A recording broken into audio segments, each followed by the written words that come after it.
Here we are for another episode of the Blitz. Let me fix my camera a little bit here. Do this. All right. I just have to point out, I missed that beard you had in that fucking recap too. That thing was. You had the lumberjack, buddy. It was fierce, bud. You had the lumberjack. I like growing the beard out. I really do. It's just a lot of maintenance, Dude. You know, like this time of year. I mean, you had one going on last year too. Yeah. I mean, I don't know how Flint does it on a daily. And I mean, he loves his beard. I mean, I if I could grow it like really thick, like some people can, I think I would be more in tune to definitely grow it on a daily basis, and just like Mode does. But yeah, mine's a little stringy when it gets really long. Yeah, it doesn't look as full. Like you mentioned, Mode's looks very full. Yeah, mine's very much kind of stringy, so patchy together. Yeah, for sure. So I couldn't even grow facial hair before I joined the Navy, and then I think like just shaving every day, having to shave every day, eventually my face got close to a full beard. But yeah. Anyway, we'll kick it off. My dad says it's going to be a great show. Yeah, absolutely. Absolutely. We're talking week 17. But before we get going, as we do every week, good evening, good morning, good afternoon, whenever the fuck you're watching this. This is the Blitz. I'm not even going to try to guess what episode number it is because Raul said it's like 101. Last week. It's like 205. I don't know. Something. Yeah, we're here. We're out here though. We're out here though. How you doing tonight, Stowe? I'm fantastic. Got a lot of work done today. So You're yeah, a busy man right now. I'm ready to rock and roll. Talk a little football here, and see where the night takes us. Good deal. Yeah, you are a busy man right now, but we're making do, right? Adult responsibilities. We're making do. That's right. We're surviving. All right. Well, we'll jump right in and we'll tear this Band-Aid off real quick. Yep. Let's do it. Yeah, the Cowboys are not the team that I was boasting about a few weeks ago, and it just so happened to come against the Arizona Cardinals, who for the past at least last year and this year, about after 8-9 games into it, we see them start to hit that wall and then start tumbling down. But hey, here we go. Let's just play the Dallas Cowboys in the second to last game of the season, and let's just get right back on track. Now, everyone's been talking about Dallas and their ineptitude of being able to do anything offensively. That was still the case this last week against Arizona. Defensively, they weren't bad. They weren't great, but they weren't bad. Offensively, get the fuck out of there, Zeke Elliott. Like, for real, dog. Like, there was one play, you got hit in the backfield, barely. Like, the dude grabbed an ankle, just an ankle, and you weren't even going full bore, and you just went down to a knee. Like, I saw that play, I was just like, I threw my hands up, I told my wife, I'm like, fuck, I'm getting rid of him. I'm not drafting him next year, and I think I said in one of my fantasy leagues, like, do not draft this guy next year at all. Like, he should not be allowed to be drafted at all next year. Just a sheer disappointment to all fantasy owners and the Dallas Cowboys. Put Pollard in, leave Pollard in. He's the true running back right now in Dallas. Dak needs to kind of figure it out. That first half, a lot of batted balls. A lot of batted balls, a lot of missed opportunities there for Dallas. And it was great because as a fantasy player and needing to win in one of my fantasy leagues to not get last place, I needed Zeke, I needed Cooper, I needed Zerline. I needed some key players to get some points. Didn't happen. Got last place. So you got the Sacco? I got the Sacco. In my other league, I got first place. So, I'm 50-50 right now. Yeah, you're batting a good percentage. I'm still, man, it's tough being a Dallas fan and watching that game. As far as Arizona goes, I'm still not sold on them. Who do they have this week, Gary? Do you know off the top of your head? Jesus, did they play Seattle this week? That might be right. I was looking at it earlier. Right. Let me double check that. But I got you. Cardinals Seahawks. Yep, Cardinals Seahawks. I thought it was Seattle. I wanted to make sure. Last game for Russell Wilson and Pete Carroll together. Coach quarterback combo. Pete Carroll came out this week and was saying no. Like they always say that. The writing's kind of on the wall, big guy. Yeah, it is. You're gonna be the only one left at the party to clean up. Yeah. For me, I think Seattle's gonna go out on a high note. They got DK Metcalf going this last week. Dude, so I have a lot of fucking gripes and complaints about that fucking game. Yeah, I know. Speaking of fucking fantasy woes, I know. And we're getting off on this next week's game, so I apologize. I did that. No, you're good. No, Dallas for sure was a letdown. This was a letdown game for Dallas. Going into this week against Philly, I don't know. If they don't play a very good game, I'm counting them out going first round, like you said in our group chat. But I'm still not sold on Arizona. I don't think they can put a full 4 quarters together offensively and defensively to sustain their games and moving on into the playoffs. Yeah, I'm with you. And to address Zeke really quick, I've been saying for a month or so, like, Pollard's the best running back on that team. He's the most explosive, probably the most explosive offensive weapon they have. CeeDee Lamb might have a little bit of say in that, but he's been pretty underwhelming too with Dak's underwhelming play. The wide receivers, they have clearly not been on the same page. So, like, Tony Pollard, in my opinion, has been the only real kind of steady force within that offense, and they don't use him enough. I know they're worried about him maybe toting it between the tackles, but they don't use him nearly enough. And Zeke is not the feed me Zeke anymore. He's never going to be the feed me Zeke anymore. And it's been clear for probably 2.5 seasons now. 2.5 seasons. He's not that guy anymore. And it may be the injuries and all of the pounding. He's a very powerful runner when he was in his prime, and he still tries to be that guy and welcomes contact, picks up a lot of blitzes, and those are heavy collisions at times with linebackers coming in at full speed. He's one of the best in the league at doing that, but it does take its toll. Those are collisions just like being tackled on a play where you're carrying the ball. So Zeke is just, I think it's one thing or another. He let himself get out of shape after he got paid, and I don't think his body has ever fully recovered from that. He got back to playing weight this year. This season, if you watched Hard Knocks, putting that weight on and then taking it off, it's different, mm-hmm. and as a guy, I wrestled and played football in high school, and I would play football back to back, right? It would be football, then wrestling. And baseball season was always when I was putting weight back on for football season. Losing that weight and then trying to put it back on, it takes a toll on your body, even for a young guy. Zeke's only 26 or something, but I don't know that that's the case, but it could be because he got really out of shape after he got paid. I just don't know what's going on with the Dallas offense, right? And we've had a lot of conversations this year about their defense, and everybody wants to talk about all the turnovers, but you see what happens to that defense when they play a team that doesn't turn the ball over a lot. They've gotten really, really healthy against the bad teams in the NFC East. The Giants, the Washington, and Philly have all turned the ball over a ton when they've played Dallas, and then a couple of other teams outside of the division. But you look at the games they've played against teams that haven't really turned it over, and they haven't been the same team. And we saw it again against Arizona. I don't know if the offense just really needs the defense to set the tone with turnovers, and that's not a good thing because you got to be able to play complementary football. And I think that's what we're going to really look back on this season with Dallas and say, like, well, at times the defense looked elite, at times the offense looked really good. And was it against bad teams, or was it just that they were inconsistent? And we see teams do this a lot where they just can't seem to string together a good 4 or 5 games. And that's what separates the great teams that go on to win Super Bowls from good teams. Right. And I'm not saying Dallas is a bad team. They're a good team. They're 10-5 and or what, 10-6 now, 5.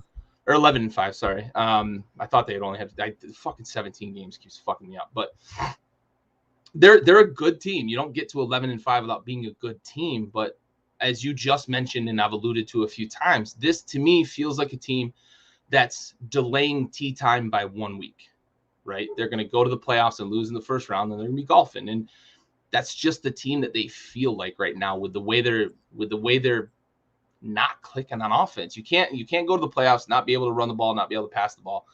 You mentioned the tipped passes and the knockdowns and the batted passes, and that happens a lot. Dak's not a short guy. That happens a lot with short guys, but it also happens a lot with quarterbacks who telegraph. And maybe that's what we're seeing with Dak is people are starting to be able to read him a bit. Whatever it is that he's doing, teams seem to be able to key on it or something, and they're able to knock these passes down. You see defenders jumping routes a lot against him. He's gotten away with some throws. Maybe there's something in Dak's game that this coaching staff needs to sit down with him and say, listen, you're dipping a shoulder, or you're opening your hips, or you're taking this hitch or something like that that's really telegraphing it, allowing defensive linemen to get their hands up.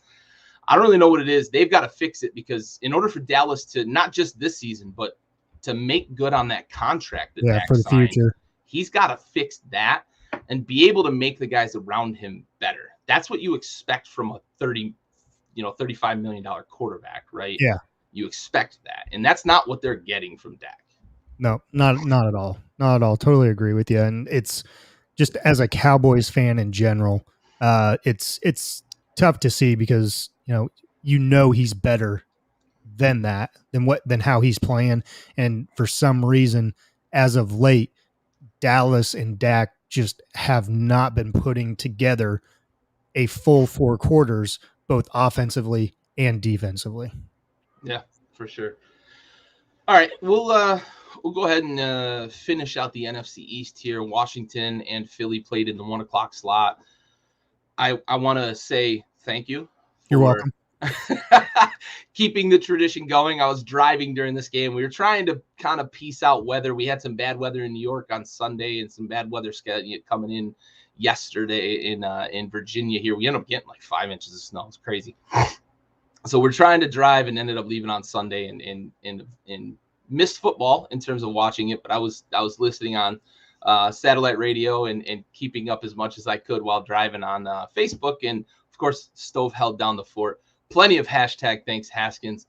It looked like there was positives with Washington until halftime. And then the coaching staff took over and the team sucked again. Yeah. You play a great first half. You actually finished the first half well. Finished the first half, yep. You were at the end of the half. And then you come out in the second half, and like, if Philly made adjustments, Washington didn't. And I don't know if they just expected Philly to continue to keep doing what they were doing, but that's what bad coaching staffs do. It's embarrassing. I know we're getting the new name. I wish we could get a new coaching staff with the name, right? Like, can we just on 2-2-22, like, Ron's out, I don't care who comes in, new name, new coach, new face, new year, new me, everything, right? Let's just go across the board, because this isn't working. This team is unprepared. They're not coached well in game. They can't make adjustments in game. And I'm going to say it again, and I've said this to anybody that'll fucking listen to me. You can both be a highly respected coach in the NFL and still suck. And that's what we have with Ron Rivera. That's what the Rams had with Jeff Fisher. You can be both. They're not mutually exclusive. He's very respected across the league. Everybody talks about how respected and how much they, respect him as a man, as a player, as a coach, but he sucks. Yeah. He sucks. And it's his loyalty to Scott and Shaq, and it's killing this team. they can't overcome the deficiencies of the coaching staff. I don't care how much fucking talent you have. If you're that bad, ask Mike McCarthy how he did in Green Bay, right? Got one Super Bowl that Aaron fucking strapped everybody to his back to win. Dude, Superman. We ain't got Superman in Washington. So it's just not going to work. Philly clinched the playoff spot, though. They got their help they needed. The Vikings lost, and I think that the Saints couldn't catch them for strength of schedule or something. So they ended up securing a playoff spot by the end of Sunday. So congrats to Philly. Whatever. Fuck them. Yeah, it was interesting. I took on your role for a little bit during this game, and I think this might have been the first and only game of the season where Washington had scored on its final possession going into halftime. And so I'm thinking, hey, Gary's not watching. I'm taking over. I'm a good luck charm, you know. Right? I'm really thinking here, you know. Yeah. And I'm like, wait a second. I can't be doing this. You know, I'm a Dallas fan, and so that second half, I kind of tapered off a little bit on the commenting, and I think that's where things went loosey goosey for Washington. That Cowboys karma back. That's right. But no, definitely, Washington did not make any adjustments at halftime. It seemed like Philadelphia did, and you've been saying it all year long too. Hurts is not a quarterback in the NFL, and so when you have Jalen Hurts leading your team to victory over Washington football team, give him credit. He is a quarterback in the NFL right now. But we'll keep it at that. I'll say that, like I say, with the coaching thing too. You can both be a quarterback in the NFL and not be an NFL quarterback. Yeah. Jalen Hurts is a prime example of that. And there are others, but he's definitely yeah, bad offense, offensively, bad defensively for Washington in that second half. And you gave props to Philadelphia for making those halftime adjustments and coming out victorious there in the end. And then, the big thing at the end of the game that happened after was the whole railing collapse and everything else. And conflicting reports here. Conflicting reports. Like a shithole, man. Well, it's Dan Snyder, shithole person right now. Won't say anything else. But conflicting reports. Conflicting reports that what the fork or what Washington football team officials, not really helping the people that had fallen off the railing. This and that. Who knows? But it just goes to show shit season, shit coaching, and now shit officials, shit owner. We'll get to it later with a cap or facts. But maybe this new name change is, just the thing that they need there in good old DC. Yeah. Can't wait to talk about that. And you're welcome. All right. Let's talk good teams. The Bills end up winning by 14 against the Falcons. It didn't look that good for a while. Josh Allen had turnovers, interceptions on 3 straight possessions. He's got to clean that up. They ran the ball well, which is good.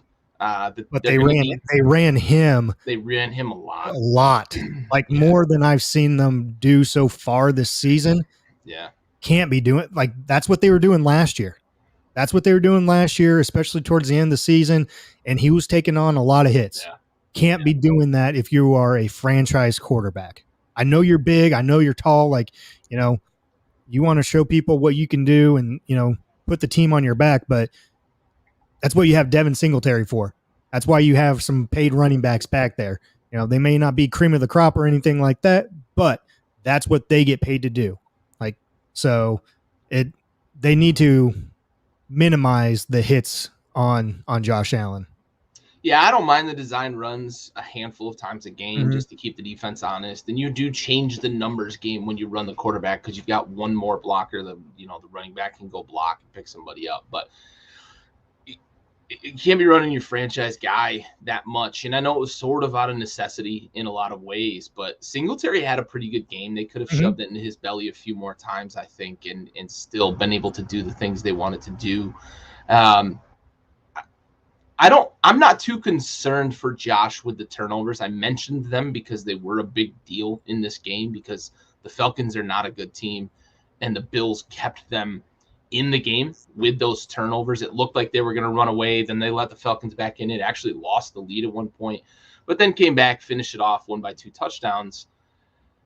Yeah, I think I think it's the designed runs that bug me the most about in terms of things they can control, as you mentioned there.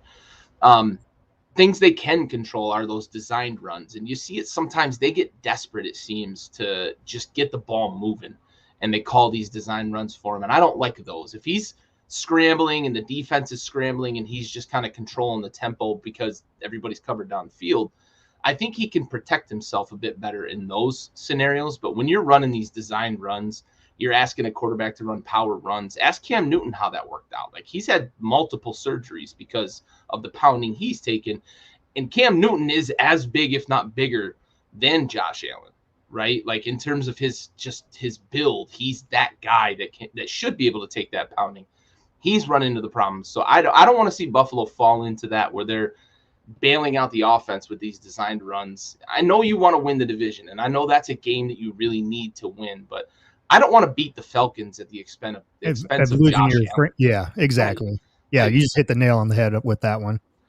you just don't. And they've got a bit of what should be a cakewalk game this week, but ask the Bucs about that. But the Bills should beat up on the Jets this week, get into the playoffs as the one or the I think they'll end up the 2 seed potentially if things work out with Kansas City, etc.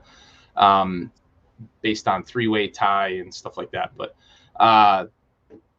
they'll get in, they'll have their home game and be fine. I just don't want to see them resort to this stuff and then you lose the guy and they can't win without him, right? Yeah, so definitely not. That's where they need to keep their focus. All right, so Bears Giants, nothing really to see here other than one thing. Robert Quinn actually set the Bears record for single season sacks, a franchise that has had some real dudes on the defensive side of the ball. Robert Quinn goes and sets the franchise record for sacks, does it against the Giants. He's got one more game to kind of put it, maybe out of reach of guys in the future. But great season for him.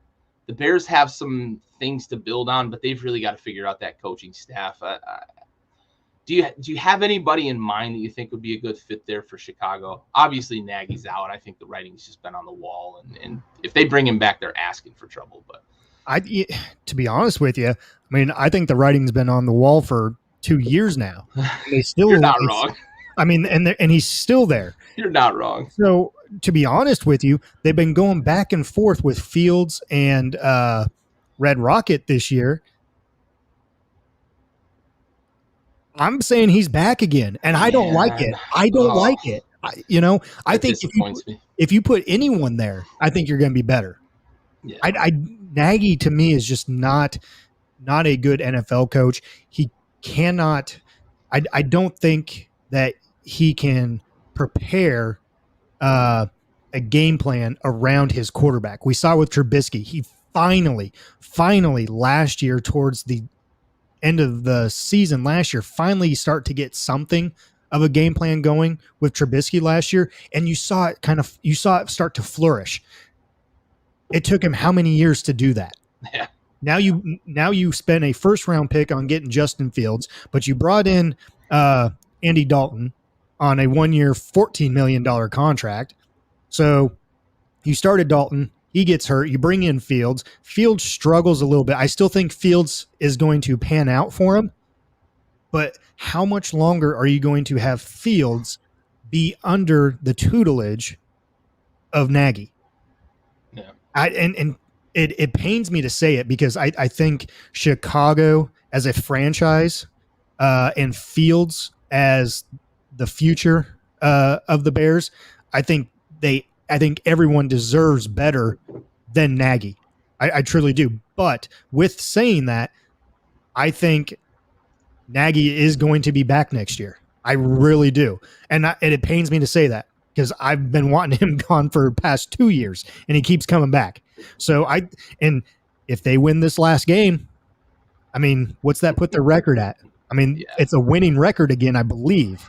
They're close. Yeah, or maybe right there at 500. 7-10. Yeah, they're okay. So your quarterbacks have been battling injuries all year. Are you going to blame it on that, or and fire him, or keep him? Like I think we agree we're blaming it on Nagy. Yeah, I just don't know that the Bears will. I'm going to say 75%. He's coming back. I truly, and it pains me. That pains me because I like Fields and I want him to be successful. I don't think he can be successful with Nagy. Golly. I don't think so either. Oh, Aaron brings up Harbaugh, and I know there's some momentum right now that the Bears might be the landing place for him. He played there, and he's already up there in the Midwest at Michigan and whatnot. But I don't know if Harbaugh leaves Michigan. I think if he wins a natty. No, joking. I'm totally joking there, but I don't know. Maybe if he ever wins one, he might go back to the NFL. But no, I think he loves it there, and I think they love him. They love him this year. That's true. Yeah, they wanted him gone last year. What have you done for me lately? I mean, he finally got the monkey off his back and beat Ohio State. The only thing that he hasn't done, win a natty. He won the Big Ten, beat Ohio State this year, so he's 2 for 3. Yeah, there might be a big push. I mean, an NFL team might be ready to bring him back. I don't know how much he burnt Bridges over there in San Fran. I don't know. Yeah, I mean, Bridges might be the right word for it, but I just think that he was very caustic there. And I don't know how many NFL owners and GMs are going to remember that and think that maybe he's not the guy for like today's NFL, right? To coach the modern NFL player, which is very different than the 90s and early 2000s NFL player like a Harbaugh was. But you saw what he did with Kaepernick though, after Alex Smith went down. Yeah. So I mean, there's intrigue there for sure, and I think some NFL teams are going to try to make some phone calls, but and Harbaugh does have some experience with Justin Fields. True. He knows him just a little. Yeah. All right, let's move on to maybe the game of the week, or pretty damn close to it. One of the few that could really make a claim to it. Bengals come from behind against the Chiefs, get a win 34-31. It got really weird and hectic at the goal line on the last possession of the game. That like was 7 plays, a couple of penalties. The Bengals were taking a chance, like really cutting it close, trying to burn as much clock as possible, which is smart against a guy like Mahomes. Sure, yeah, sure. But they got lucky with a couple. They got real lucky. A 4th and goal penalty to get a first down. Like woo. And I think you're missing one of the key things though here too. You had Tiger King go out with an injury. Yeah. After one of those, he looked okay in the locker room though.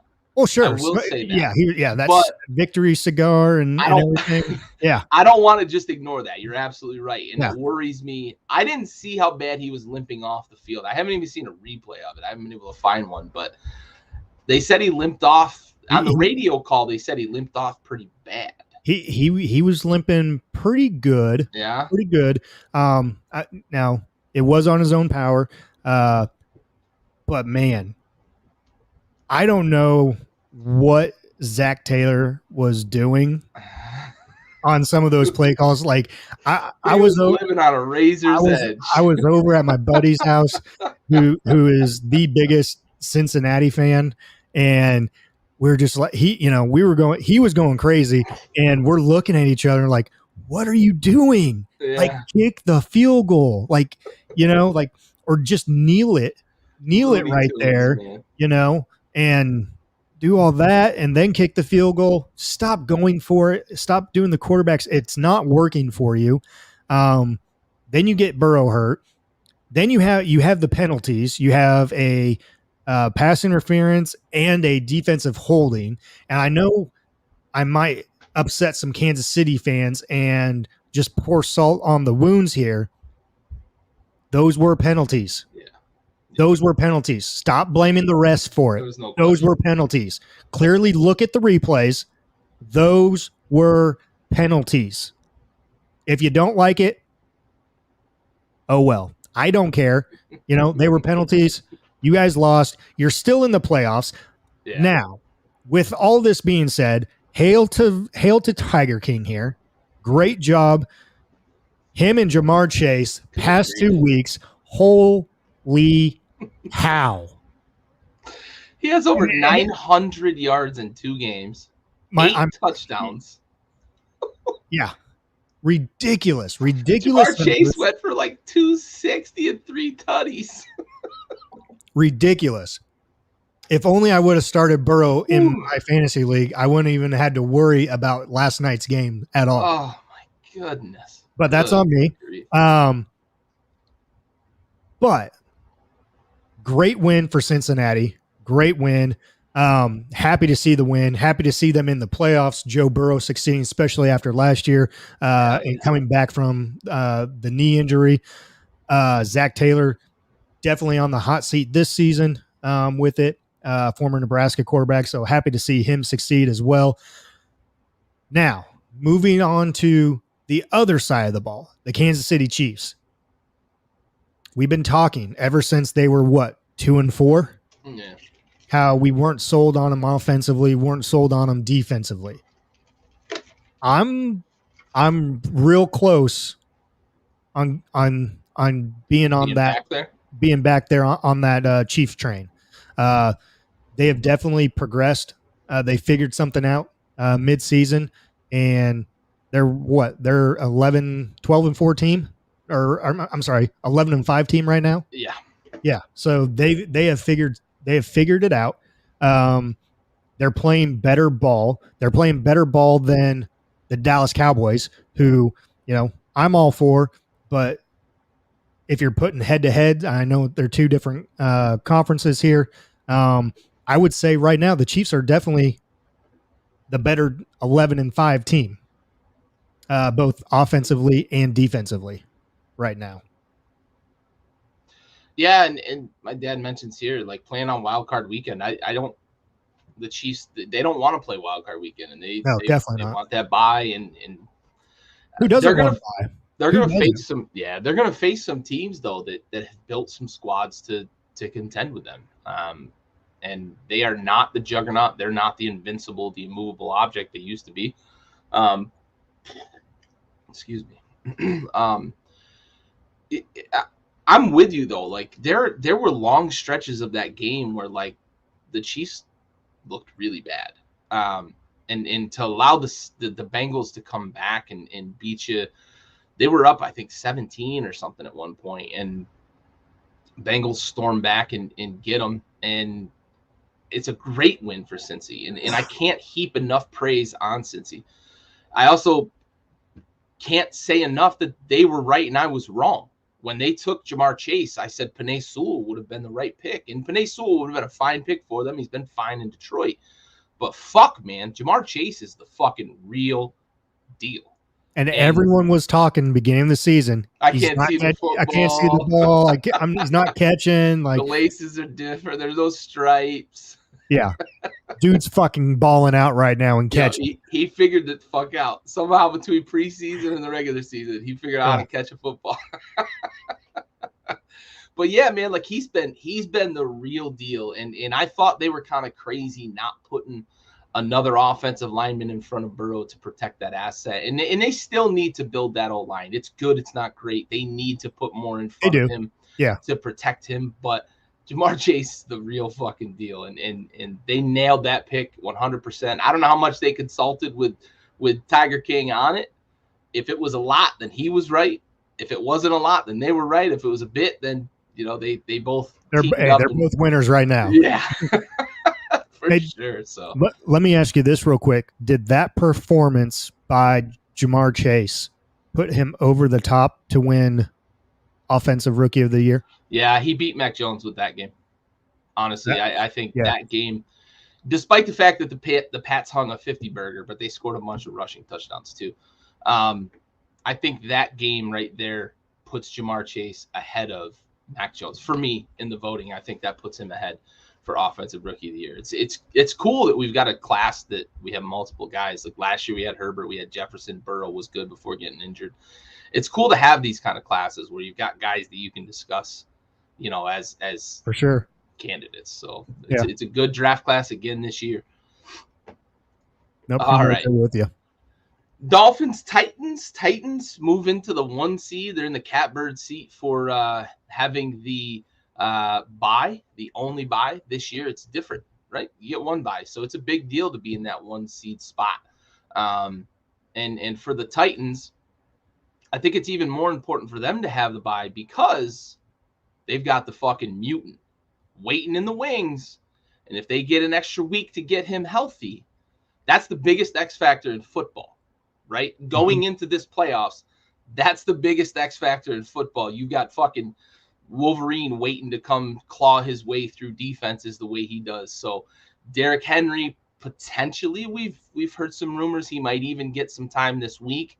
I don't think they'd be smart to put him in a game this week. Let him practice. Let him get his feet under him. We'll see him in divisional round weekend, and I don't think any defense wants to see that guy get healthy and come back. No, yeah, for sure. And, I was saying it early on in the season, I wouldn't even bring him back in the playoffs just because he is your franchise player. You don't want to re-injure that injury and potentially have it be worse than it was, and have to have another surgery on it. And, we all know how multiple surgeries for people, foot injuries, especially for running backs and everything like that. They tend to not have a very good lifespan in the NFL after that. So be very, very cautious with this. I know it's a chance to go win a Super Bowl. So they're probably going to activate him and play him in that divisional round, but just be very, very cautious, limit the workload. But, I'm not a NFL GM or coach. I think you said it right there, right? Like these opportunities that they're staring at right now, having won these games without Derrick Henry and gotten themselves into a position to have the 1 seed, they look like, at least if I'm in that locker room, we look like a Super Bowl contender, especially if we could bring Derrick Henry back at 90-95% of what he was before the injury, right? If he's right, he's a difference maker in every game he ever plays in. For sure. So I think you said it right there, right? You don't get these opportunities to go win a Super Bowl very often. And I think that they're going to have to measure long-term impacts. If he's not right, if the doctors have any question about whether he's right, I think as the franchise guy, you certainly have to be cautious for sure. I'm with you 100% on that. But I think erring on the side of we could go win a fucking Super Bowl is probably going to be what they do. It's definitely going to be bricks against feathers right there. Yeah, for sure. The Dolphins drop one here, though, after a 7-game win streak. They are out, I believe, of playoff contention or on really thin ice. I believe they're out of playoff. I think they're out at this point. Yeah. I think the Colts, Chargers, Raiders, and Steelers, I think, are vying for the last couple of spots here. So could be interesting. I actually saw, mentioning playoff stuff, I actually saw where the Colts play the Jaguars in the early slot. The Raiders and Chargers play each other in the late slot.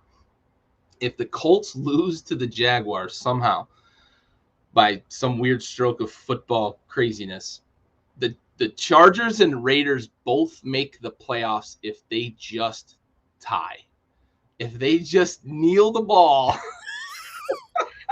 for 70 minutes, 60 minutes of regulation and 10 minutes of overtime, they just kneel it out. Somebody calculated it would take like... Are you serious? Yeah.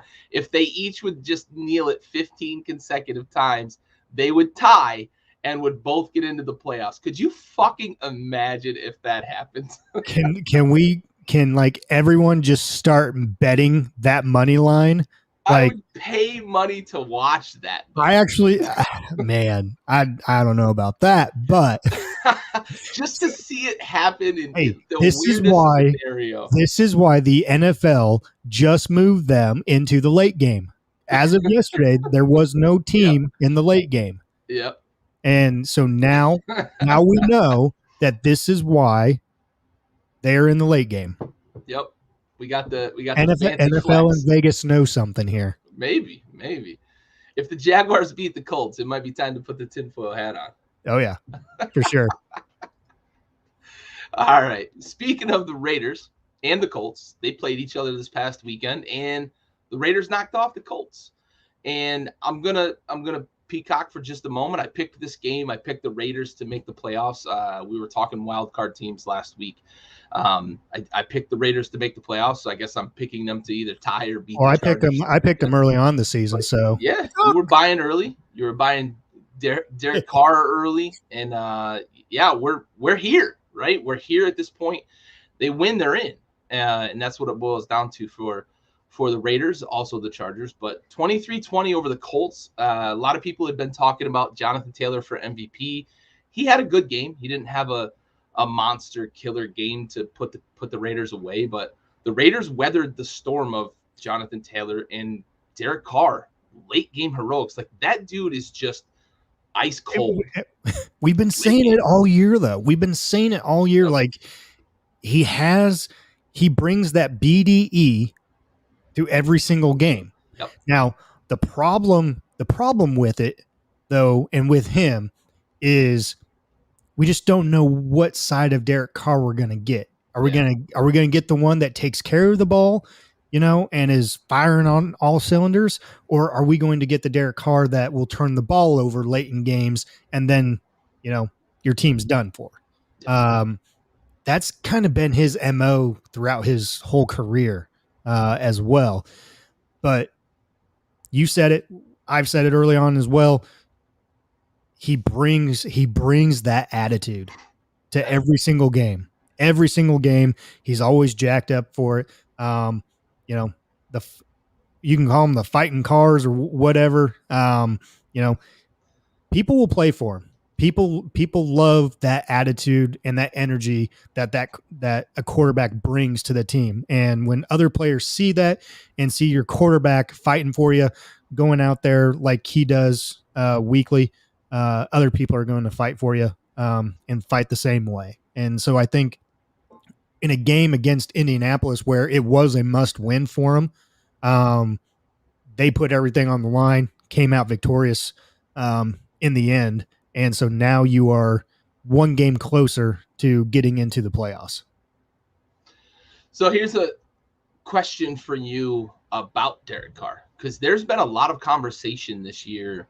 I think a lot of people have been treating it as a done deal that Derek Carr is not a Raider next year. Mm-hmm. Do you think that that's true? For me personally, I hope he is a Raider. He wants to be there. Mm-hmm. He's endured a lot. Coaching changes, Del Rio, then Gruden, everything this year with Gruden, having an interim coach. I mean, they still don't even know who their coach is going to be for next year. So it could be one of those things where, they bring in someone totally different and they don't see Carr in their game plan. And so the writing may be on the wall then to where, he just says, okay, trade me. Here's my destinations I want to go to, whatever. Or it could be one of those things where coach comes in and says, here's my game plan. Here's my vision. Are you in on it or do you want out? And I think from what we have seen with Carr and throughout his career, he's going to be one of those guys that says, let's fucking go. Let's do it. Yeah. Hey, listen, if they want to let him go, I know Washington needs a quarterback. Snyder's a bit of a fuckhead, but there's a lot of shit to do in DC, buddy. So DC, Derek Carr, DC, just saying, I would gladly, if the Raiders want to move on from Derek Carr, I would take him on this team in a fucking heartbeat. Scary Terry's over here, Derek. Plenty of options there.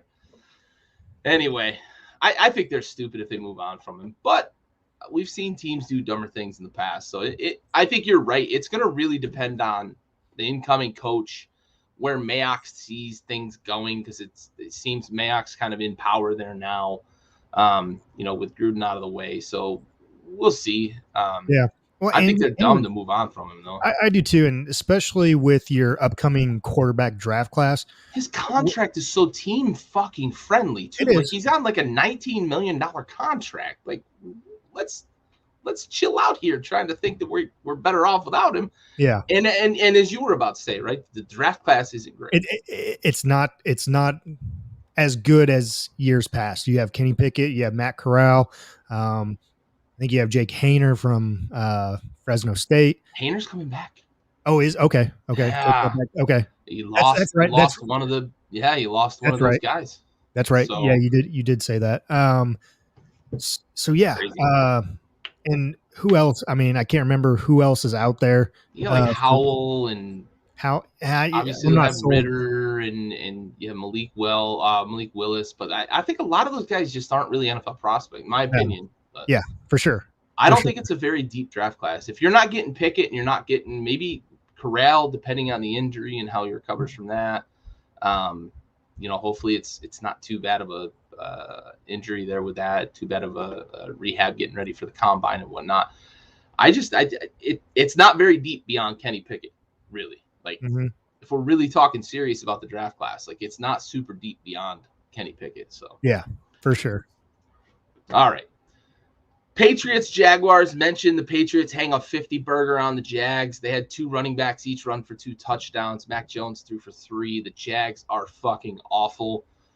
They need a coach. They need to put some talent around Trevor Lawrence if they're ever going to make good on his potential. He hasn't looked good this year as a rookie. A lot of rookie struggles. A lot of rookies do struggle. Peyton Manning threw 28 INTs. I'm not saying that Trevor Lawrence is going to be Peyton Manning, but rookies go through growing pains. So they need to figure out the coaching staff, though. They've got to bring somebody in who is ready to work with Trevor Lawrence. Urban Meyer was clearly not the right choice. Lost a year with him.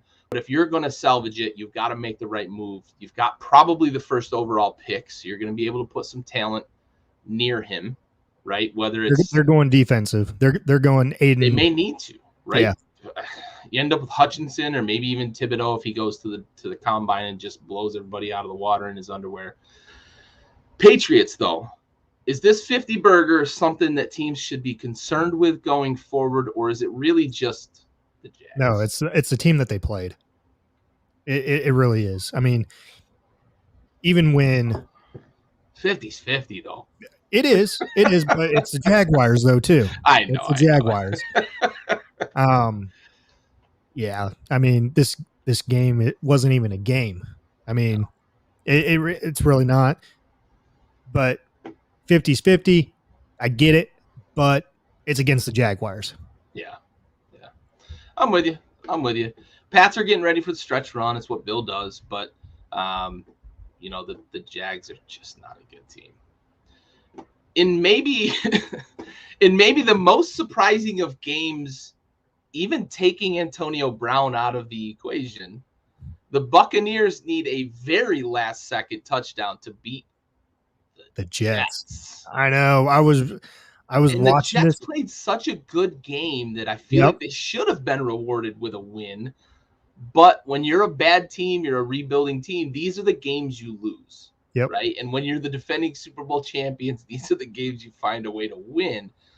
But the Bucs don't look great, and they lost another weapon. Godwin went down with the ACL. Fournette's still hurt. He might be back for the playoffs. Jones got hurt mid-game.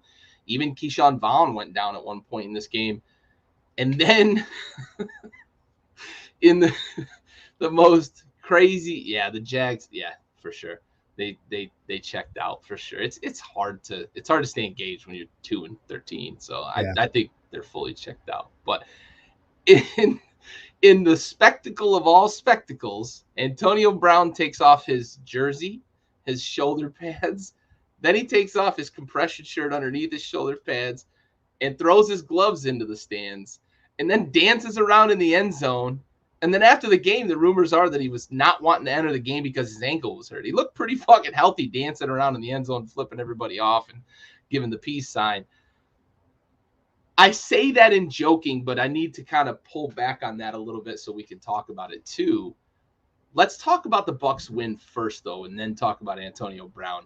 Are you more concerned for the Bucs now, or was this just one of those games that they had to find a way to win and route to the inevitability of the playoffs? Is this concerning, or is this just one of those games? No, it is concerning a little bit because of who they were playing. They're playing the Jets, who have kind of pushed their way into a better ball club towards the end. Yeah. I mean, I wouldn't say good yet, but yeah, relevant's a good word there. But the Bucs haven't been playing their best ball as of late. And you mentioned it, some injuries on both sides of the ball. You mentioned both sides of the ball. And maybe the biggest injury of all is losing. Now I'm losing his fucking name. Damn it, middle linebacker that fucking tackles everything that moves. But they lost it. Levante David. They lost him this weekend. Yeah. That might be the biggest injury. Yeah, and he's been there. Shoot, he's been there as long as Mike Evans and everyone else, basically. But yeah, the Bucs just haven't been playing Buccaneer ball like they were first part of the season. And I know injuries, can affect that, can affect the flow of things, some new chemistry, new people coming in, playing some spots that they, normally don't get a lot of reps in. So they're learning as well too. But definitely coming back against the Jets, they needed to do that. I think to see that, to prove to themselves that, okay, despite all these injuries, despite being down to a Jets football team, that we can come back and survive something like this. That's a good mental booster going in to the playoffs. So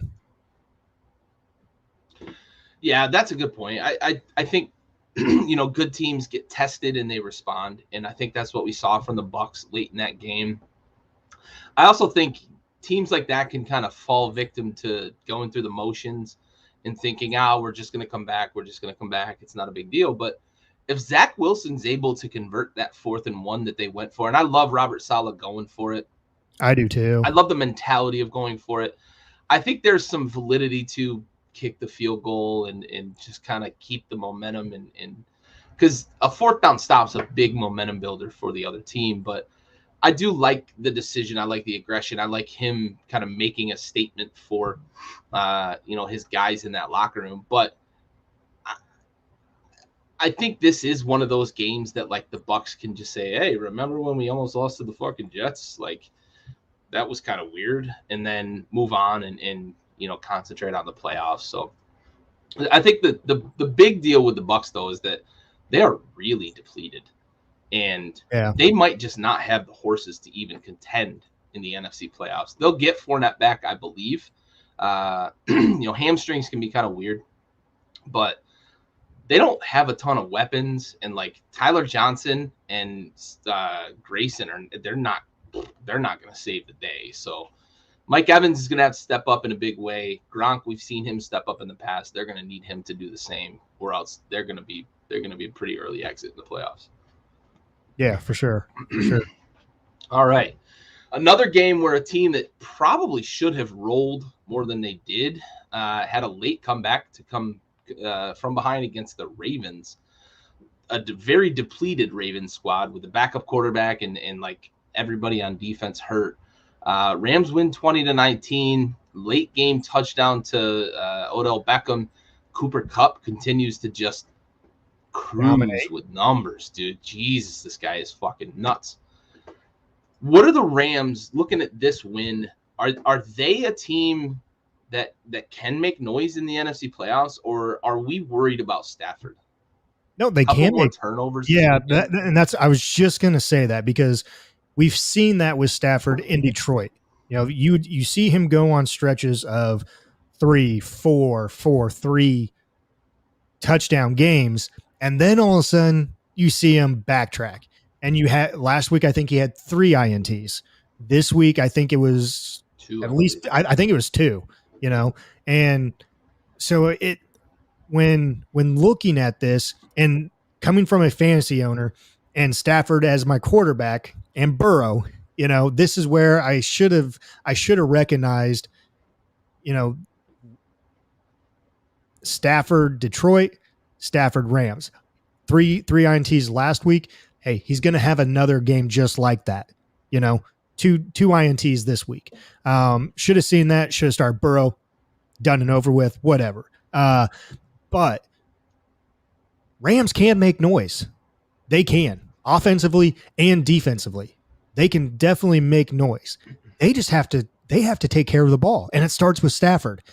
And it's. I think if you get back to the weeks 1 through 6 Stafford, I think that's where if he can play like that, take control of the ball, and if they can run it a little, they need to run it too. They're definitely going to make some noise for sure. Yeah, what I liked from this weekend was we saw Von Miller. You know, Mm-hmm. he's been kind of quiet since coming over, and you know he had the sack to put the game on ice at the end of the game. So that's a good sign for them defensively that they're going to start getting some production out of Von Miller that they were expected to get. I trust that before they get to the playoffs and they start playing these playoff games, I trust Sean McVay and I trust Matthew Stafford to say, okay, we got that out of our system. Now it's time to get serious and you know, work within the offense. I trust that. I don't know if my trust is going to be rewarded, but I trust that. And yeah, you mentioned it. My dad's mentioning it right here. He's been inconsistent, and that's what we saw from him in Detroit in a lot of ways. And it was always there's no talent around him. Well, there's plenty of talent around him in LA, and he's been great for long stretches of this season, but he's also been mediocre for pretty good stretches of this season, and he's in another one of those stretches right now. But I think he's going to get it out of his system. I think that Sean McVay is going to reset before we get to the playoffs, and I do trust that. I think the Rams are ready to make some noise in the NFC playoffs. You know, I remember real quick here. I remember Mode saying something about Stafford, and that's if Stafford starts to struggle early on in the games, he's done for. Yep. So keep that in mind as well. Moving into the playoffs. Yeah, that's a very surprising thing, but he's absolutely right. Right. And if anybody would know, it would be Mode because he's watched as many Lions games as probably anybody over the last, decade. So I think we're going to see them get it right before the playoffs. But again, my trust could be misplaced. Who knows? All right, another game that had some playoff implications here. Broncos, Chargers. Chargers have put themselves in position to win and get in this weekend against the Raiders, or if the weird tie scenario rears its ugly head. A pretty dominant win against the Broncos, 34-13. The biggest surprise for me coming out of this game, though, the Chargers stopped the run. The Broncos are one of the better running teams in football. Javonte Williams and Melvin Gordon are very good running backs. They're one of the best, probably 3 tandems in football. And Javonte Williams rushed for like 35 yards and Melvin Gordon rushed for like, I think 41. That was unbelievable for a team that's like 31st in the league in run defense. His name is going to elude me, I promise, but that nose tackle that they've got, Justin Johnson, I believe is his name, but it's probably not that. He played fucking lights out this weekend against that Broncos team. I heard his name on almost every fucking run play for the Broncos. It seemed like he was just disrupting everything in the backfield, hitting guys all over the field. If they can get that sort of play out of their front four against the run, they're going to be a dangerous team to contend with going forward because that's been their Achilles heel. Teams have just run the ball down their throats throughout this season. After that big 5-1 start, teams figured it out and just started pounding the rock at them. And we've seen the Chargers really, really struggle to stop the run. If they can stop the run like they did this weekend against a very good run team, that's going to be a very dangerous team to play against because they can fucking rush the passer. Bosa. Yeah. Bosa was definitely getting some pressure. That defensive line was getting some pressure this past weekend. So I think that was probably one of the better defensive performances that I've seen from the Chargers this whole season. Yeah, for sure. All right, that sets up a very intriguing game this weekend. So I also like that for sure. All right, Trey Lance gets his second start of the season in relief for Jimmy Garoppolo against the Texans. Not many teams better to get a start against than the Texans that are struggling. They've beat some teams they shouldn't have, but Lance looked okay.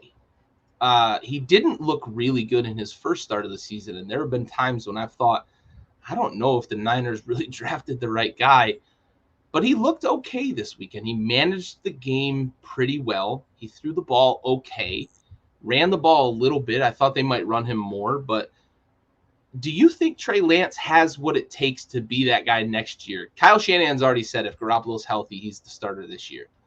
Should we expect Trey Lance to be the guy next year? And are the San Francisco 49ers going to like the returns that they get on that investment in him? I'm going to say no on this one. I have not seen enough out of Trey Lance unless he just has one hell of an offseason. But an offseason can only do so much. It's that game time experience to where you put that preparedness, the preparation and everything in the off season, you put that into play going forward. But for me, I'm going to say no. I think they drafted him too high. And so I don't think that they will get that return. I also didn't think they needed to trade up for him. No, definitely not. It just seemed like wasted draft capital. I think that he has potential because of where he is. I think that Kyle Shanahan runs a very quarterback-friendly offense. I think that he knows what he has in Trey Lance, or he thinks he knows what he has in Trey Lance, and he's going to nurture that as much as possible. And I think that Kyle Shanahan's the right guy for that because of the type of offense that he runs. A lot of stretch stuff, a lot of zone stuff, a lot of stuff that gets the quarterback moving, moves the pocket sideline to sideline, makes it more comfortable because rushers can't come in just on a steady platform, those sorts of things. So I think if Trey Lance is going to be successful, he's in the right situation. Now, I do agree with you that what I've seen from him this year does not have me convinced that he is going to be that guy, though. I think you said it perfectly.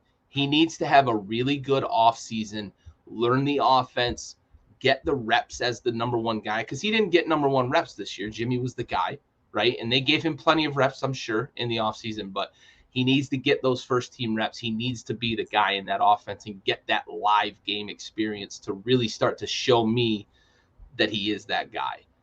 Raul, the question is Trey Lance going to be the guy in the future? Welcome to the show. It's good to have you here, buddy. Uh-oh, we may not have him. Technical difficulties? Hey, it's be here. He's frozen. He is a little frozen. Elsa got him. Uh-oh. I'm going to refresh him in the stream. I'll add him back here in a minute. Damn it. We got you, buddy? Yeah. A little jumpy. Oh. I don't know. Do you? If you can hear me, you may need to refresh. I'll add him back. All right. We'll get him in here. All right. So we already talked Cardinals, Cowboys. I do want to mention one quick thing about the Cowboys. It is amazing. We've already talked memes, about it. Yeah, just real quick. The memes I've seen over the last couple of days, though, and we love memes at Backyard Sports. Sure. The memes comparing Trevon Diggs to Jameis Winston have broken my fucking funny bone, man. It is such a perfect comparison, though. The guy has 11 picks, but he also has given up the most yards in the league. It's amazing. It's like such boom or bust with him. It's incredible. It's just that is interesting. I hadn't seen that. Yeah, I've seen a couple of them. I posted one on the page, but I didn't send it to the group chat. I was hoping somebody would just find it. Yeah, about Raul? that. I don't know. Am I here? Am I? Yeah, you're here. Good. We Can got you hear you. me? Hey, How you doing? Okay, Jesus Christ. Good to have you know, here, man. I just we fucking work talked here. Cardinals Cowboys earlier, and Stove had a beautiful monologue about the Cowboys and the struggles and where they're at and the state of affairs. Do you have any thoughts? I'm going to open the floor because you are one of the resident Cowboys fans. What are your thoughts? I think whenever I said earlier in the season that the Cowboys, it's not their year, and I'm going to be content with one playoff win, I meant that. And so this is exactly where we're at. It's exactly where I fucking thought. Like, I didn't even expect us to lock down the goddamn division, dog. So this is okay. All right, great. I'm glad that we did well enough in the season against sub 10-0 teams, sub 10 win teams to be able to fucking get to where we are. But if you stack that season with more presence with the Packers and the Cardinals and everyone else that we're seeing as a contender in the NFC, the Cowboys are not in the playoff picture. It is what it is, and that's okay. But one playoff win's going to be solid, and we're going to have to beat the team that fucking put a clinic on us last weekend. Yeah, it is kind of lining up that you guys are going to face Arizona. Good. Bring it. Right. And with that being said, though, one win, and I fucking mean it, we're going to beat the Cardinals. It'll happen. So you're going to put the first blemish on Kyler Murray's record at AT&T Stadium. He's 8-0. 8-0 at AT&T. Going all the way back to high school. Okay. He went to Allen High School, which is always the top contender in state Texas football. Come on. Stop. He went to OU, who played UT, who has been UT during Kyler's time. You know what I mean? Like, it's not 2009 UT. It's 2015 UT. So his 8-0 record is okay as fuck. Exactly. All right. Allen High School, great wins. Cowboys, okay. You know, you're fucking you're beating up on them. But you know, we'll see what happens. I want to see some better consistency with Dak Prescott in general. Yeah, that was a big thing we talked about earlier. Dak's an issue right now, for sure. He's absolutely an issue. So that's all I have to say about that. Yeah. All right. What ended up being an inconsequential game, Panthers Saints, the Eagles locked up their playoff spot with a win by way of, I think it's like strength of schedule or something fucking weird. But Saints beat the Panthers 18-10. Taysom Hill looked like an NFL player for probably the first time in his career under center. Any real thoughts to take away from this one? I feel like the fact that it's happening now in Taysom Hill's career is like enough to tell you that it's probably a one-off. Yeah, probably. He's going to continue to be this utility player, Swiss Army knife that's going to not really be, you know, it's got the plastic toothpick in it, and that's the quarterback position. Yeah. I can't remember, Gary, if it was you and I talking about it or if it was someone else around here. Matt Rule being somewhat on the hot seat. Okay. Yeah. Being on the hot seat here now. I don't like him being on the hot seat. Well, you know what? When you fire your offensive coordinator for... I think it was all three of us that were discussing this. I think actually we were. Yeah. Okay. I think you're right. Yeah, it's... You can't fire your offensive coordinator and then have your offense get worse. Yeah. That's tough. And we've talked about it for a couple weeks now, but made the wrong move there, and it could come back and bite him in the ass after year two. It could for sure. I don't like that it could, but it very well could. I like Matt Rule. I think he's been dealt a pretty tough hand there trying to get a quarterback, and they went and made probably the best move they could have made with where they were, situationally, and getting Sam Darnold and hoping they could resurrect his career. And for about 5 weeks, everybody was like, whoa, hey, maybe they got this figured out with Sam Darnold, but they were playing really bad teams to start the season. So there's that. Now we move on to my heartbreak of the weekend. The Seahawks and the Detroit Lions, the most inconsequential of football games, except for the fact that I was playing fantasy football in the championship game against a guy who had both DK Metcalf and Amon-Ra St. Brown, who put up a combined 64 motherfucking points in a game that was over at fucking halftime. The Sea Chickens are still out here winging it, running fucking tap passes at the 1 yard line to DK fucking Metcalf. Hand the fucking ball off. Rashad Penny's already got 2 tutties on the day. Give him the fucking ball. So that combined fucking score ends up beating me by 1 fucking point, not even a full point, 0.96, because the game we're going to talk about fucking next, the Minnesota Vikings kicker, Greg Joseph, who has missed multiple game winners from inside of 40 fucking yards this year, decides he's going to make a 50 fucking yarder and score just enough goddamn points to beat me, because Mike Zimmer, the worst fucking coach in football, is down 27 points and kicks a fucking extra point. What the fuck are you doing? I swear to Christ, the fantasy gods had it out for me this weekend. I'm done on my soapbox. I finished fucking second in my league. I should have won the fucking thing. Anybody got any thoughts on Seahawks Lions? Nope. So the next game. Excellent. Vikings, Packers. Packers 37, Vikings 10. No Kirk Cousins. The Vikings had 0 chance on offense, and the Packers made them pay for it. Aaron Rodgers is like 36-0 touchdowns to interceptions against the NFC North the last 2 seasons. Holy fuck. What kind of numbers are those? Is Aaron Rodgers the MVP? Yeah. Is it close? Nope. Not even. No. Raul? No, it's Aaron Rodgers. Yeah. He's not real. 35 touchdowns, 2 picks. Hey, and the Packers, like I've been saying all year, the Packers are going to win the Super Bowl. Okay, thanks. Yeah. You've been saying it. You've been saying it. We have to give you that credit. You have been saying it. I've got a hot one. I've got a Cabin Facts, actually. So once we get there, I thought about it. We're gonna add one. It hit me yesterday. And maybe it's we're gonna do it live. But Captain Facts need to be turned in this afternoon. Sorry, we're doing it live. You're right. Listen, I was busy doing the TPS report and I couldn't find my fucking stapler. Okay? Did you get the cover sheet?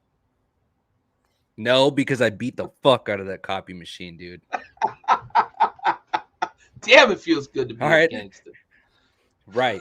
And all I wanted was a fucking piece of cake, and instead I burnt the fucking building down. Incredible reference. All right, last game of the week. Big Ben finishes up his career at Heinz Field. Most likely, there's some weird way that they could host a playoff game, but it ain't gonna happen. If they somehow sneak into the 5 seed, they could host a playoff game. It ain't gonna happen though. I saw your eyes though. It ain't gonna happen, but it could. So likely, Big Ben's last game at Heinz Field. They go out in style, 26-14 over a division rival, the Cleveland Browns. The Cleveland Browns are a fucking Cleveland steamer this year compared to what we expected from them to begin the season. But let's talk a little bit about what this game meant in the grand scheme, right? They needed this win to keep any sort of playoff hopes alive. They can sneak in if if results go their way in two games, there's the Colts Raiders and the Colts Jags and the Raiders Chargers game. If those results go really well for the Steelers, they could win and get in. So do you think the Raiders are a team that you expected to be in this position at the beginning of the season? I think we all had a lot of issues with Ben Roethlisberger coming back, but they've just kind of hung around and won games, and suddenly Mike Tomlin, as he always fucking seems to be able to do, has the troops playing well, and they've won enough games to be in this position. Another winning season, or at least even. He goes another year without a losing season. Right. Fucking the worst unit. They're going to finish is 500. Absolutely. We were mourning that loss where he was going to have his first losing season. Right. We were mourning that halfway through the year. We were all talking about. We were talking about him for the USC job halfway through the season. He wasn't. No, he wasn't. Exactly. And damn right. What a great interview too. Yeah. You got time for that bullshit. Sure. What do you see from the Steelers though? Do they have enough juice to do anything this year? No. They don't, but they have a defense that they can. Yeah. Defense was awesome. TJ looked awesome last night. Christ. Hey, what a great segue into my question. Since it doesn't have a title on it, I'm just going to pitch it out now. Let's do it. Cap or facts, TJ Watt is the best Watt. Oh, that's a toughie, buddy. Spicy. Real spicy. But I'm calling it up front. His brother won like 3 DPOYs in a row. You say no. TJ Watt is the best Watt. That's facts. Oh, man. Cap. Have you seen Derek Watt? Honestly, though, I think that when all is said and done, TJ is going to go down as the best Watt. But what JJ was able to do in the interior of the defensive line changed the way that coaches approached rushing the passer. Guys like Aaron Donald had a chance to become that guy. Now, Aaron Donald's great, right? Not to take away from anything Aaron Donald does, but like J.J. Watt paved the way for guys like Aaron Donald, Jonathan Allen, Chris Jones, those guys that could get pressure inside of the tackles. And J.J. did it better than fucking anybody that I can even think to remember from the interior of line. Even like Warren Sapp wasn't on that fucking level. So I think JJ is, I'm going to say yes, because I think he's going to eventually be. So I'm going to say yes. I think so. He's unblockable, man. He's just so unblockable. It's unreal. The biggest surprise of this season is that he's not going to catch Strahan because of fucking COVID. Fuck you, COVID. Asterisk and say that TJ is not better than JJ now. But Gary, 100% with you, he will be. He will be better than Watt when it's all said and done. Better than JJ. JJ was a fucking game breaker, man. No. Yeah. Not buying it. Not buying it. Not buying it. I respect that. I respect that. What might be the most impressive question? I definitely respect the question. And it is a spicy question. I knew it was spicy. I think the most impressive thing about what JJ did is that he was on defenses that had zero talent anywhere else. Like Whitney Merciless was the best player he played with. Anybody know who Whitney Merciless is? Like, anybody remember that guy?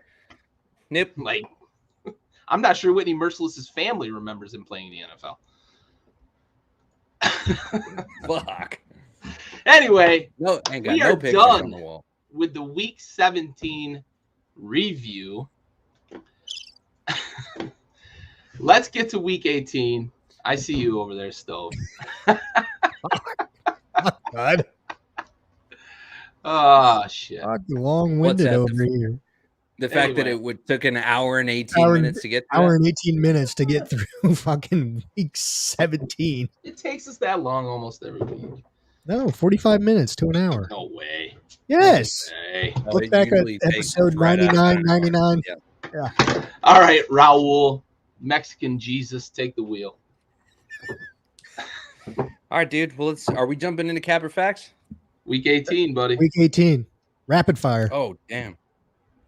Damn. I don't even have the pull. All My right. bad. I thought we were going into Capper Yeah, Facts. you're good. All right, hold on. Chiefs, Broncos. Chiefs. Anybody taking the Broncos? I think we lost Raul. Nope, you got him. Yeah.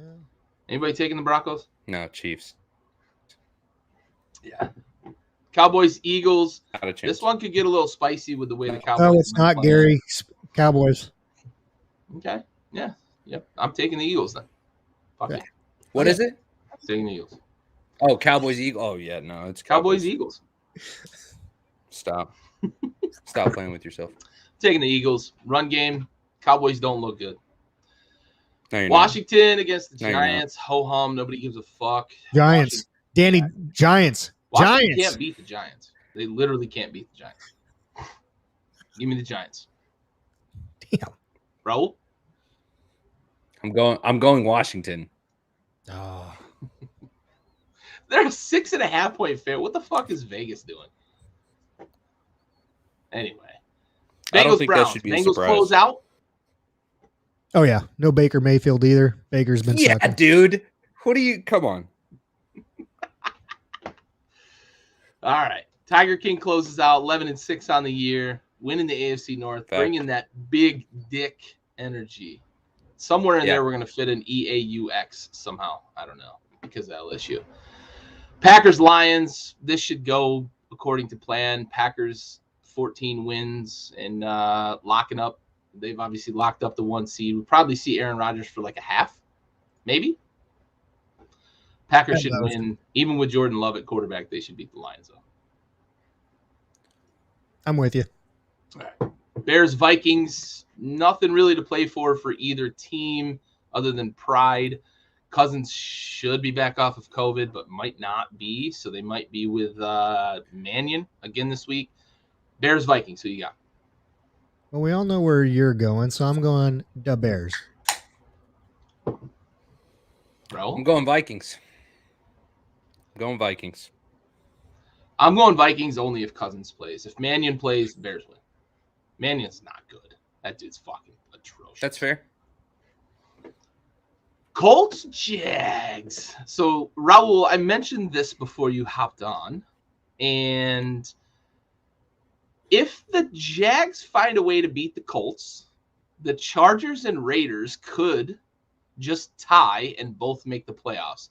So they literally could just take knees for the entire game and both make the playoffs. How fucking sweet would that be? I mean, I feel like the teams should be banned from the 2022 season if they did that. Do you have the Jags beating the Colts, though? I really wish I could pick this one as an upset, but no fucking way, dude. No way. Dumpster the fire. Patriots ran for 300 yards against the Jags. Jonathan Taylor's going to run for 500 yards. Oh, dude, he's gonna pull up. He's gonna put a rack on him, dude. Yeah. He's gonna put 1,000 on him. He's going to It's catch wild. Dickerson in this game, and he's only at 1,700 yards. I will. I'll go Jags on this one. Oh! Dude, Yes! you don't even fucking believe that. Stove wants to see the tie scenario. I Not do a want to see chance, the dude. ties. I do. Yes. That's why I'm Flag picking it. Flag I on the love play. I'm calling bullshit right away. You do not believe that. Not a Love fucking it. chance. Not a No, chance. but hey, that's why we're just picking them. You know. Yeah. All right.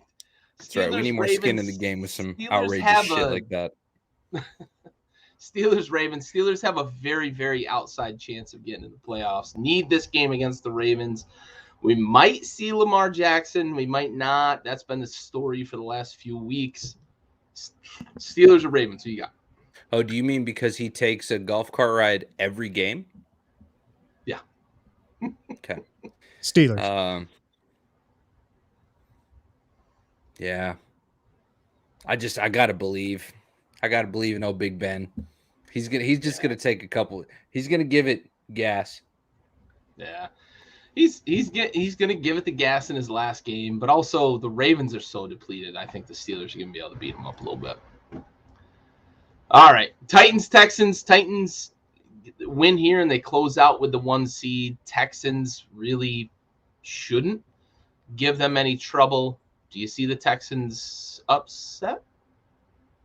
Stove with the upset. Okay. Yeah, I'm going upset here. All right. He likes upsets this week. I will say on Wednesday night, Stove does pick a lot of upsets. He's right fairly frequently, but he does pick a lot of. He loves the underdog. Loves the underdog. I've got Titans. It looks like Raul's got Titans. Yeah, Raul's got Titans. Yeah, I'm going. It's not even the PG safe route. It's just like knowing that that's a dead end road with like cliffs and explosives, and then this road is just like, yeah, it's like there's a nice clean. There's a Buc-ee's you could walk into and refill like it's, you know.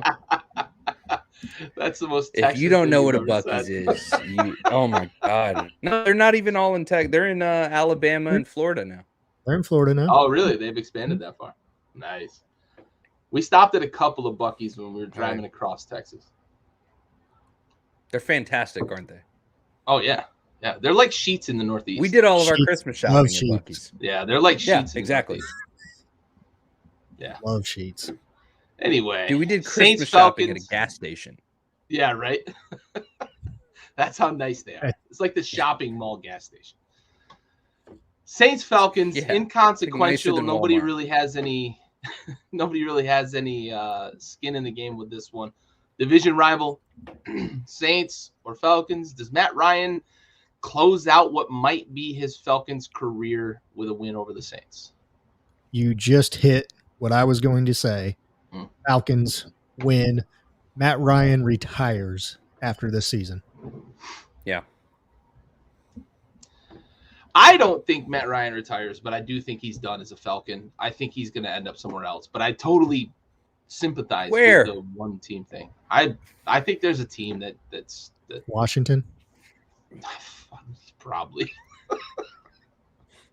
Fucking probably. Just to make sure that before retirement, he gets his fucking soul crushed.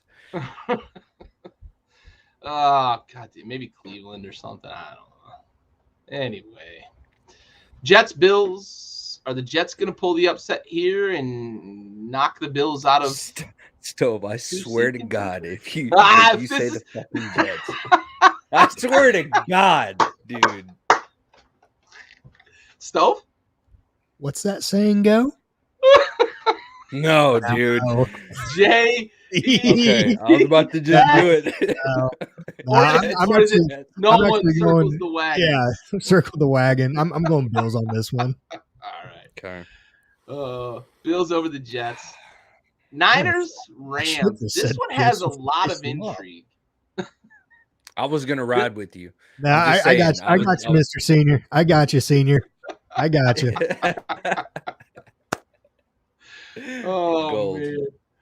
Gold. Niners, Rams, though. This one has a lot of potential implications. Niners are fighting for a playoff spot. Rams are fighting for the 2 seed, hosting unless they play the Packers essentially in the playoffs.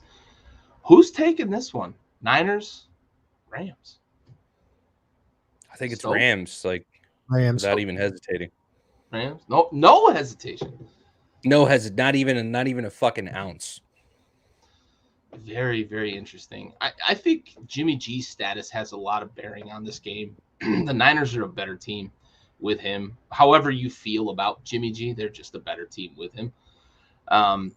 But I think this is the game we see. I mentioned it earlier that I think the Rams are going to figure it out. McVay's going to right the ship with Stafford, and they're going to play better football down the stretch into the playoffs. I think we see it this weekend. Give me the Rams over the Niners. Yeah, I think it's just the uptrend. You know what I mean? These guys are about to kill. Like, they're about to be firing on all cylinders, and it's like the perfect time for them to start doing it. It's going to happen here. Yeah, for sure. Excellent. All right, Pats, Dolphins. Dolphins got eliminated from the playoffs this past weekend. Patriots are fighting to stay, the number one wild card here. Can the Dolphins knock the Patriots off and hurt their playoff standing, or are the Pats going to knock the Dolphins off here?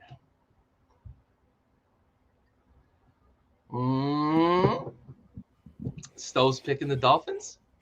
Little fins, little fishies, little fishies. Tua. See, I knew you had a soft spot for Tua. This isn't as surprising, but I don't think it's a bad pick. I mean, we saw a nice little string of wins there. Yeah.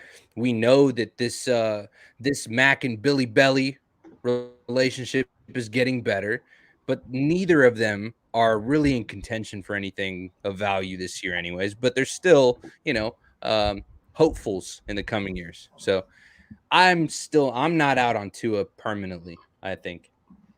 At this point, I think this year I've seen some promise, at least in the latter part of the season, to think that he could go to a different team and probably do okay. So who are you going with? You still think Miami's that sounds like a lot of waffling.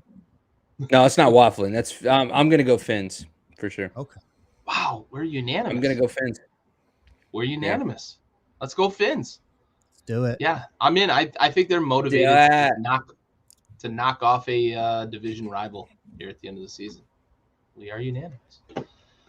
All right. Hell yeah, Seahawks, brother. Cardinals. Seahawks don't have a lot to play for, but Stove's already made it clear they're about to knock off the Cardinals. You're out. You're out on the Cardinals still.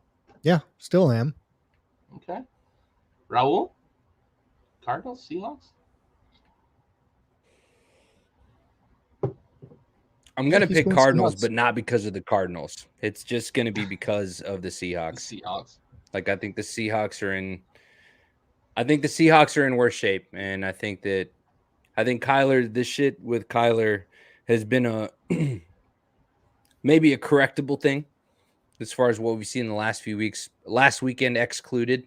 What was leading up to it was rough. But yeah, I think that they're going to win, but they will fucking lose to Dallas. Make no mistake. It's going to happen. Yeah, for sure. They need to get healthy on offense. I think I'm picking the Cardinals in this game, but they need Nuke to come back and they need James Conner to come back. So, yeah, that big win for them last week to get off the schneid too. Everybody was talking about Cliff Kingsbury's job, me included. But that's a big win for them. I don't know that it says that they're not who we think they are, but the Seahawks just aren't very good, honestly. Give me the Cardinals. All right, Bucks, Panthers. Bucks play their first game after the blow up from Antonio Brown.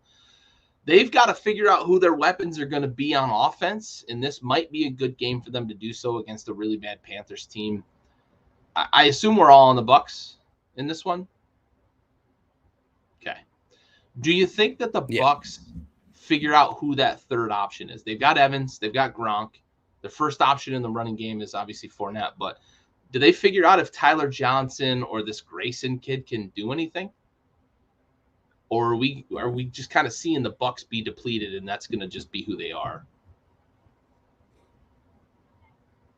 Raul? I think that between the injury loss and the mental injury loss, that's going to cost them any chance at getting a Super Bowl look.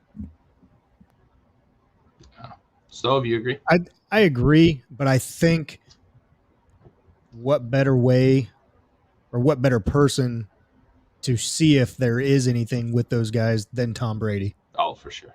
So you may not see it this week. You may see it first round of the playoffs. I like it. Yeah, if anybody's going to get that talent, whatever talent there is with those guys, he's the guy for sure. Agreed. All right, last game of the week is the big game, and we talked about this being flexed earlier, moved to the late time slot because it is a win and in scenario for both of these teams in this game. The one that really has the most implications, unless the Jags beat the Colts. Chargers, Raiders, if they don't have a tie to play for, who you got winning this one, Raul?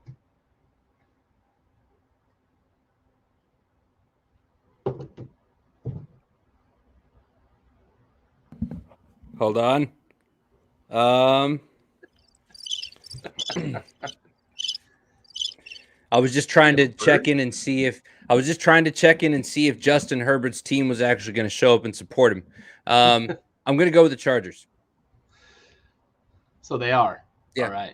I think they are. Yeah, one of them texted back and said, "Yeah, we're going to try this week." You know which route I'm going here. Yeah, buddy. So let's just keep it there, and Raiders make the playoffs. Listen, we're getting the three-legged pants out this week for Derek Carr. Yep. Yeah. Raiders. Listen, I picked them last week. I got to stick with them, right? I picked them to get in as a wild card. I got to stick with them. Yeah. Give me the Raiders. Raiders. For the record, I feel like you guys are going with the PG safe route on this one. Yeah. PG safe? No, I do. I feel like Really? yeah, you should. I feel like you should absolutely buy in Derek Carr stock for sure. He's an investment. Bro, I've been saying they were going to make the playoffs since like week 2. Yeah, Stove has been on that train for a long time. For sure. And I've thought you were wrong the whole time. And guess what? I still think they're not going to make it anywhere past like week 1, week 2. So You just said they weren't going to make it to the playoffs. Now you put them not making it past week 1 or week 2. So that means they had to make the playoffs. They're in. They're in. Yeah. Good. Yeah. I didn't even mute him. He muted himself. Yeah, he muted himself. I was trying to finish my beer, and then you got in the way of that. Okay. No. Miller Latte. Venti. Not a tall boy. Yeah. Yeah, the Pounders. All right, that wraps up. I don't think they make it past the first week of the playoffs, is what I was saying. Like, if they make it in, they're not going to go past the first week. But they make it in? If they make it in. I said if they make it in. All right. Well, that wraps up week 18. So let's move on to the most important portion of the show. Raul, do you?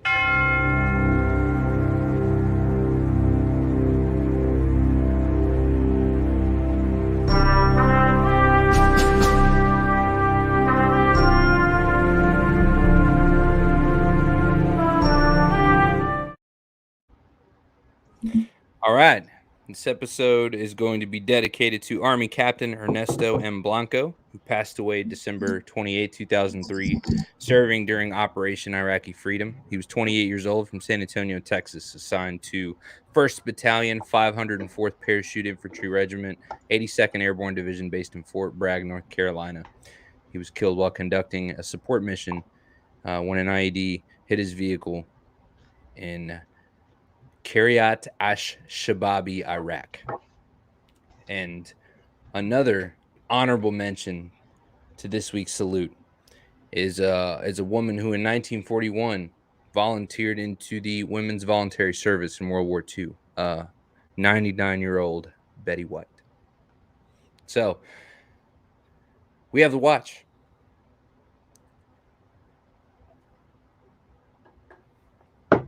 Betty. Fucking true American hero, man. Betty. Oh, Betty. All right. Let's try to pick a little energy back up here.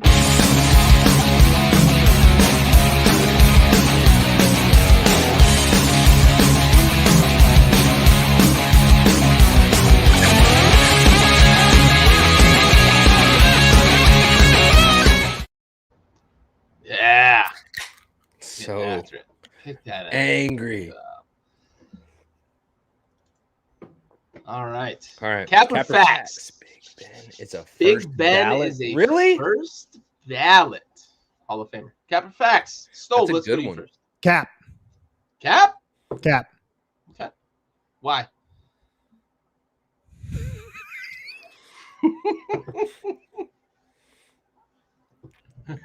Does it have to do with bathrooms? I think some of That would be the fair.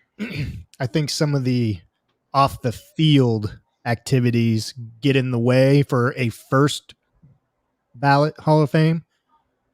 Second year, yes. Okay. Hey, that's fair. You got the bathroom thing. You've got the motorcycle issue where he missed games because of that. Yeah. Certainly the off the field issues. Yeah. We've seen it with other players. That might even Guys cost like him the T.O. second look. Maybe. Raul? Yeah, no, I said Cap. Okay. I'm going to disagree. I think Fax, because he's the most prolific quarterback for that franchise, right? Bradshaw won 4 Super Bowls, but Big Ben is the most prolific, most productive quarterback for that franchise. He won 2. I think a big piece of that is the fact that Jerome Bettis is in his corner saying, like, I won a Super Bowl because of Big Ben. After all of the years that Jerome Bettis was close, they lost to the Cowboys in a Super Bowl and got really close in the AFC Championship several times. I'm first ballot on Big Ben because of those 2 factors. I would totally agree with both of you that the media, the voters do take those things into consideration. The bus. What a stud. All right. Next on the docket, Joe Burrow is the future face of the league. With all the young talent, is Joe Burrow above the crowd? Yes. Facts. Yeah. Like, he's real. He's the real, like, Mac Jones. I think that Joe Burrow. More so than Herbert? Yes. Because he's already there. Okay. I can't. I'm going Facts too. Yeah. Facts too. I think Burrow has done more in the year and a half than Herbert has done in 2 full years. Right. Some of that is what he has, like tools, but it's not like Justin Herbert's short on tools. Correct. Like he's had receivers, he's had Austin Eckler, like he's doing fine on that front. Joe is the fucking Tiger King, dog. Yeah. Right. I think there's 2 things that make this Facts for me. It's one, it's that Herbert went to a team that was pretty ready-made. Phillip Rivers was very successful with that roster that Herbert went to. Herbert was great, and he still is great. Like, not taking anything away from Herbert. But the second and maybe the more important thing is the BDE, man. Burrow's got the face. Yes. He's got the attitude. He's got the energy. He brings the heat. He's not afraid to be honest. No, he's not. I love that shit, yes. Dude. Like, I want every NFL player to be as honest as Joe Burrow is in interviews, right? That when Jamar he said Chase after comment. the game, but last week too with the Ravens when they asked, like, hey, did Wink Martindale's comment about you have any bearing on the fact that you put up 525 against them? Maybe. Yes! That's what I want from NFL players. I want Brady to be that guy because he's fucking hung his nuts on everybody. But he doesn't do it. Joe Burrow, not afraid to hang brain on dudes. Let's do it. I'm in. Joe Burrow is the face of this fucking league because of, one, his ability to fucking produce on the field. He said, "Oh, fucking Jamar down there somewhere." Yeah, exactly. Yeah, that's trust. Big dude trust. Is fucking all time. As Mark Ingram says, big trust. Joe Burrow's the future of this fucking league. All right. Capper Facts. Antonio Brown plays another snap in the league. Stove? Yep. He sure as fuck does. I almost just spit my beer out. You know, it pains me to say this because how many times has Josh Gordon? That's exactly the comparison I was going to make. Yeah. I mean, as many times as that dude's been given a second, third, fourth, fifth, 17th chance He's on an NFL roster now. I know. So unfortunately, I'm going to say yes, he does. Unless his rap career takes off, then then maybe not. Oh, what a decide. Well done. Well played, buddy. Well played. All I can say is that you can immediately tell what he had written for him, and what may or may not have been written by him or his daughter or any person under 7. Dog. Right. Yeah, a dead person. Literally anybody. Yeah, it was a tough listen, is all I'm saying. You know what though? I don't want to fucking laugh at this guy because god damn it, like there's something wrong. You know what I mean? Upstairs and we shouldn't joke about it. You're right. God, but it's fuck. It's just too good to not watch.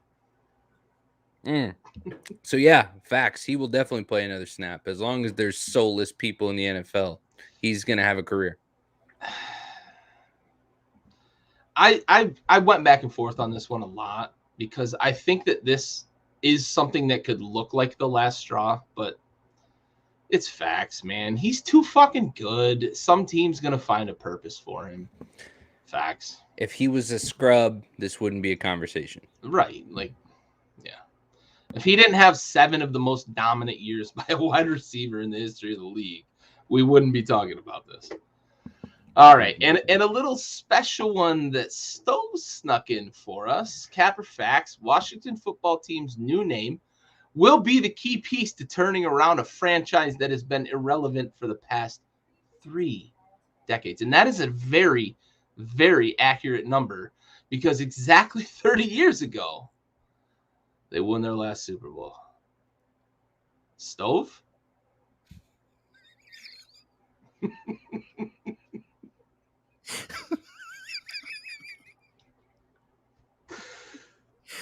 Yeah, let's go with facts here. You ain't shit. You even set that up. You ain't shit, Stove. Yo, I logged on earlier to fucking put the Capper Facts together, and I saw the first 2, and I was like, those look familiar. Oh yeah, those are the ones that we said we're gonna. Oh, what the fuck is this one? Baited. Man. Well played, sir. Well played. I feel like this episode is brought to you by the WWE, and this was just you came up to the whiteboard of what the plan is for tonight and found out you're about to get on a poster. Yeah. I'm taking a bump. And there's gonna be some fucking. You about to get them fucking Arabian goggles, boy. Like, Jesus. Straight sack on your fucking eye holes. That's rough. I will say this, and this is all in fun, but it is the most Dan Snyder thing that is gonna happen on 2/2/22. Like, who fucking decided that? And then it's fucking Groundhog Day. Like, it's a gender reveal. What are we doing, man? Seriously, and how like he's gonna how shoot appropriate. A box and it's gonna be blue or pink. Like, yeah, come the fuck. And not to mention, it's gonna be on the fucking Today Show. Well, after Pixafani Pill or Fixafani Phil or whatever. Exactly. Right after Puxatani fucking Phil. Try again. What the fuck, dude? That is the most Dan Snyder shit that could possibly fucking happen with the team name reveal. However, Puxatana what? Fucks. However, I will say that I saw the preview of the uniforms and the helmets, and they didn't show the logo and shit, but them shits look pretty clean. So at least they know how to design a fucking uniform. Something about that crimson and mustard, burgundy and gold. Whatever, dude. Okay. Whatever, dude. Okay. Listen, well, here's what's gonna happen: is that Fuxatonga Frank is is gonna not see a new name, and there's gonna be 3 more decades of garbage. Is what's gonna happen. I hate to wish for a man's death, so I will say that the only way this franchise ever returns to relevance is if Dan Snyder sells the team or does the other thing. Or if someone inherits it. I think that's the dance around. Yes, that's the dance around. Or if it's involved in an estate sale. You could yeah. An estate sale. That's so good. You'll see me there bidding. Like, I can't get this shit for $1,000. Come on. Yo, I got $350. Can't believe you pay $1,000 for it. Oh shit. Well, the parking's good. I got half a stick of juicy fruit, motherfucker. Come through. And some Skittles. All right. Let's get to the last couple of segments here. Oh, I missed some comments.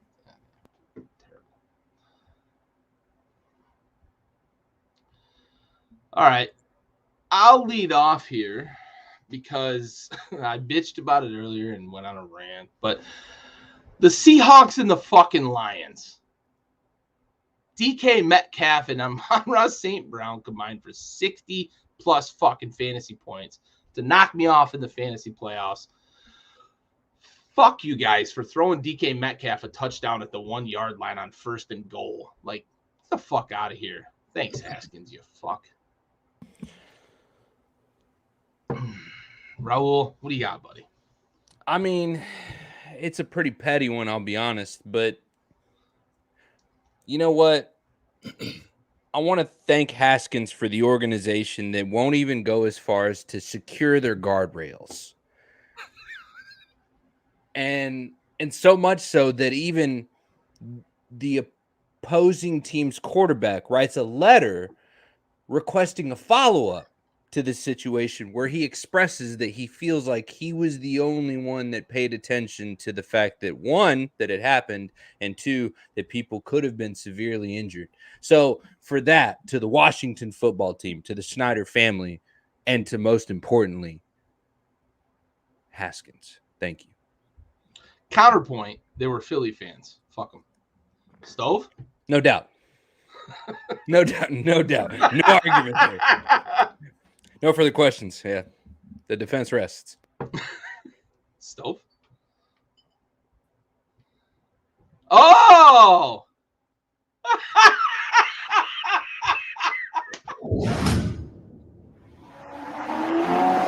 No.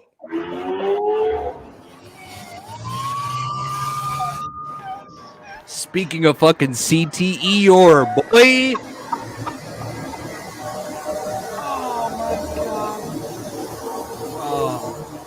That just turned my phone. Yo, stand aside, T.I. We got TBI here.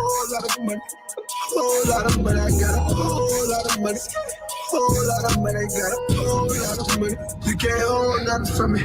I got a whole lot of money. I got a whole lot of money. I got a whole lot of money. I got a whole lot of money. I got a whole lot of money. Whole lot of money. I got a whole lot of money. Hashtag thanks, Haskins. Crazy with that money. Dude, that's a walk-off. That's a fucking walk-off. That's so good, dude. I hate myself for having sat through that. Oh, well done, Stove. Well fucking done. Yo, just when I thought Future was like the fucking worst about mumble rap, stand aside. Stand aside, T.I. It's TBI in the house. Jesus Christ. That is traumatic. For sure. All right. Figuratively and literally. Let's move on to a little more positive energy.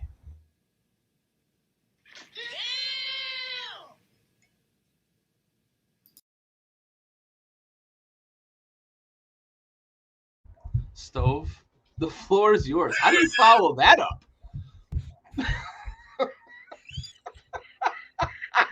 Washington, Jamal Adams. I'm the best in the nation. On the outside, stop instead of what Ben thought was.